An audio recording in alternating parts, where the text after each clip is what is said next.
Good day, I am Aris IB ESMAEL, and today I'm gonna be answering questions from our Entre class. First is the steps in business registration. First, you need to have a barangay clearance where the business is located.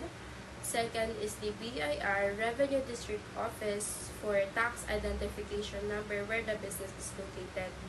Third is to register your business in DTI for sole proprietorship and SEC for partnership or corporation. You can do the sole proprietorship business registration through the portal of the DTI. And fourth is to have business permit at the municipality where the business is located, like business permit, sanitary permit, fire safety permit, and environmental permit. Fifth is the sectorial clearance. First is the Department of Tourism for Tourism, Bangko Sentral ng Pilipinas for Pawn Shop, and Food and Drug Administration for Food and Cosmetics. Sixth is the BIR for the ATB or Authority to Print and Book of Accounts. Seven is the SSS, PhilHealth, and DOLE for compliance of the employments. There are don'ts in business name registration. First, it not name of unlawful, immoral, or scandalous, or contrary to the property. Second is not name of person or misleading. Third is that not name of suggested equality of good or services such as best bread, and not names identical or confusing similar to existing registered business name, trademarks, or trade names. Third is not names that are inimical or security of state, and not names of composed purely or generic words like drugstore, the drugstore. And next is not names restricted by law or regulation of those that cannot be legally approved, like Red Cross, ISIS, and not names or abbreviation of any nation, intergovernmental or international organization unless authorized by a component authority. Next, it not name or subject of an order by any administrative agency or regulation courtly prohibiting the registration. Now, let's differentiate sole proprietorship to partnership to corporation to one-person corporation. So, sole proprietorship is owned by one individual, has simple setup, and has unlimited liability. And partnership has two or more individuals that shared ownership and was registered in SEC. Partners may have unlimited liabilities, and corporation has separate legal identity, limited liability, or shareholders can raise capital through stock insurance, and one-person corporation is a single stockholder, has limited liability, perpetual existence with a designated nominee. Now, let's differentiate general to limited partnership. General partnership is actively manages the business and has unlimited liability, while limited liability is contributes to capital liability limited to their investment and does not participate in the daily operations. Now, let's compare partnership to joint venture. So partnership is a long-term business relationship and shares profit and liabilities, while joint venture contrary collaborate for a specific project and limited scope of duration. Now, what are the benefits? Who are not qualified, and what are the registration process of the Barangay Microbusiness Enterprise or the BMBE? First is their benefits. So they are exempted from the tax, and they are exempted also in paying their employees the minimum wage, and they have access to government assistance and financing. Who are not qualified are those franchise and businesses with asset for more than 3 million, and subsidiaries of large corporations. And the process are for the DTI, apply a negotiation center or DTI office with requirements documented to obtain BMB certificate of authority. And for BIR, uh, register your local revenue district office for RDO using the BMBE certificate and other necessary documents. For the marketing, we have the case of Pepsi Cola. Now, let's differentiate advertisement to offer. So, the Pepsi commercial that suggested a jet giveaway is an invitation to enter a contest rather than a guarantee. So, the advertisement is basically a promotion. Therefore, Pepsi has no obligation to give away planes to everyone who sees it. While offer is a particular guarantee that is necessary for a Pepsi to offer to be legally binding. For example, buying 100 Pepsis to get a jet. And this establishes a contract accepted occurs when the promise is kept. A legal binding offer is also produced by well-defined rules. In summary, an offer is a commitment where advertisement is promotional. Unless there are explicit legally binding stipulations mentioned, Pepsi use a jet advertising would probably be considered a promotional effort or the advertisement rather than a direct offer. Now we will discuss the 5 marketing communication tools and their subtypes. First is the advertising. Advertising has print, broadcast, packaging, and films. For sales promotion, it has contests, samples, trade shows. And public relation has press release, seminars, annual reports. Direct marketing is for catalog, emails, telemarketing, and online shoppings. And for personal selling, it is face-to-face interaction to persuade the customers. Now we will compute the pricing for the non-food and food products. So we have here, for non-food, we have lip oil. First is the variable cost. To compute the variable cost, we just need to simply add all the total cost of goods, production time, affiliate, and packaging. And our given here is 1,000 for materials, 500 for packaging, and 200 for affiliates. So we have here 1,000 plus 500 plus 200 is equals to 17. So 17 divided by 50 is the total of number of the product. So we have here 34. Therefore, our variable cost rather is 34. So second is the fixed cost. For the fixed cost, we just have to add all the total utilities like the water and electricity and the rental and labor, then divided it by the total of the product. So we have here 1,000 for labor and the total of the products is 50. So 1,000 divided by 50 is 20. Therefore, our fixed cost is 20 rather.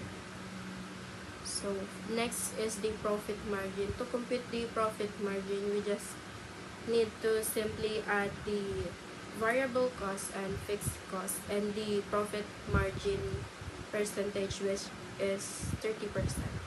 So 34 plus 20 is equals to 54, and 54 plus 30% is 70.2, or 54 times 0.30 is equals to 16.2 plus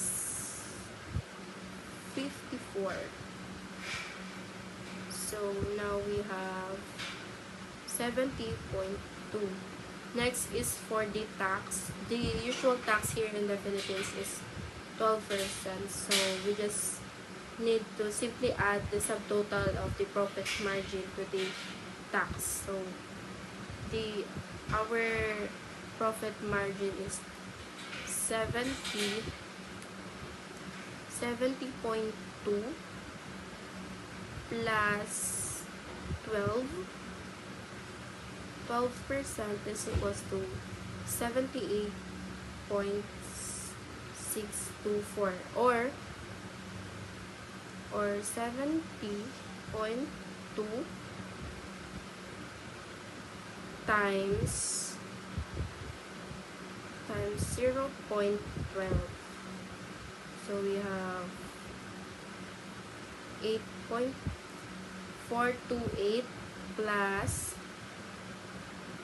the total of profit margin. We have 70.2 is equals to 78.624. Now for the total cost, the total cost is the total from the fourth step, which is the profit margin. Now to identify the selling price, we just need to round up the total cost. So our selling price will be 78.624 or 80. So that's how we compute for the non-food product.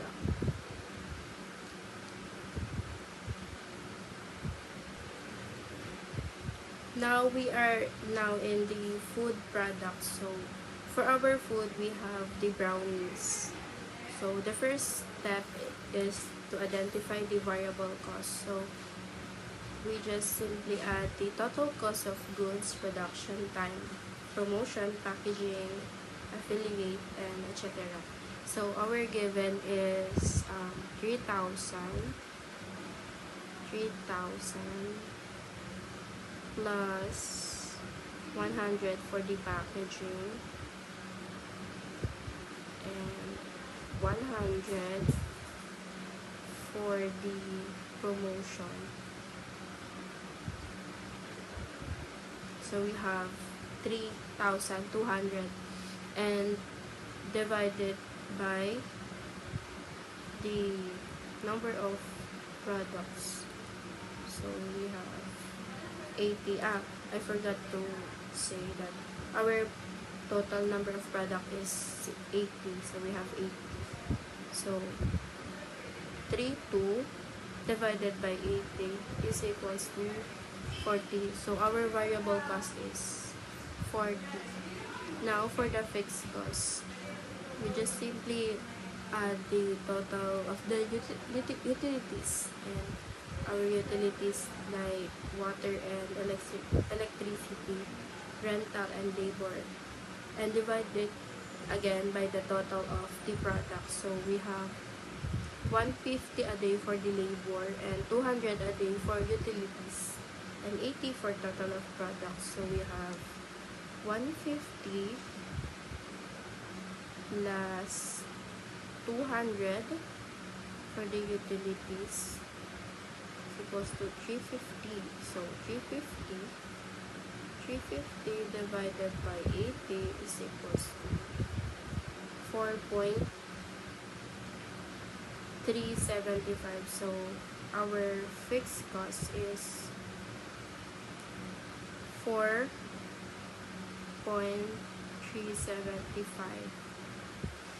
And also take note that the given in fixed cost is for 1 day, not for a month, because the production only takes a day.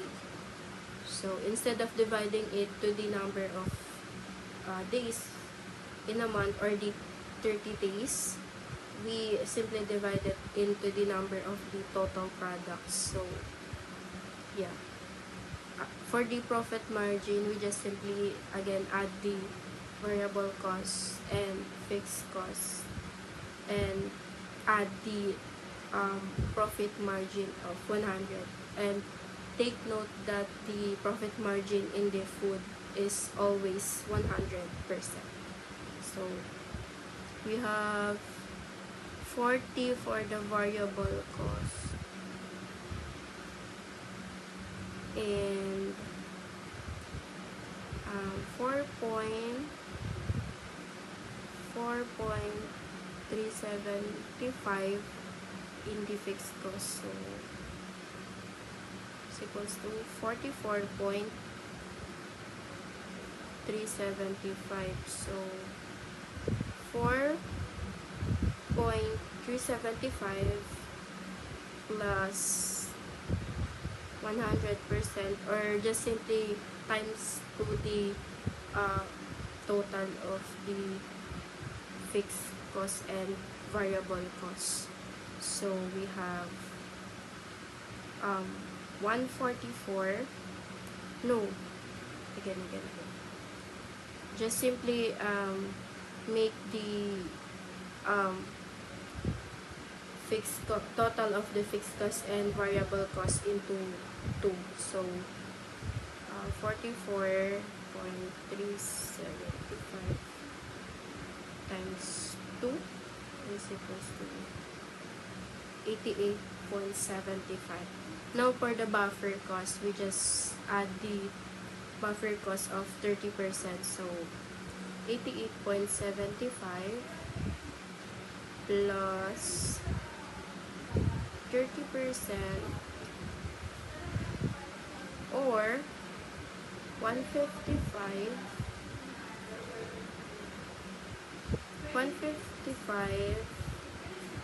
times 0.30 is equals to 34.613. So we will now add the 34.63 plus the profit margin 88.75 is equals to, so now we have 123.6363 for the buffer cost. So 123.363 times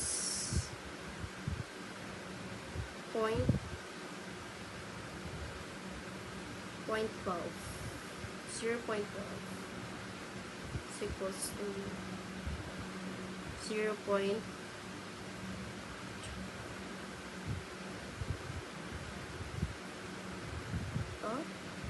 So we have last,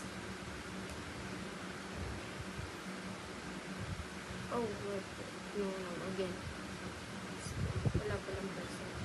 So 123.363 times 0.12 is equals to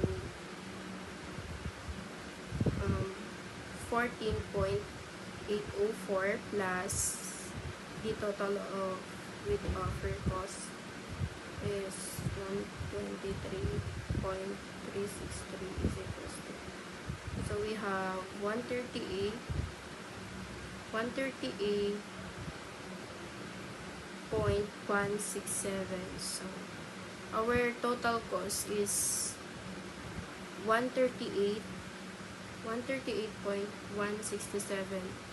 So for the selling price, we just have to simply round it up again, the total cost. So the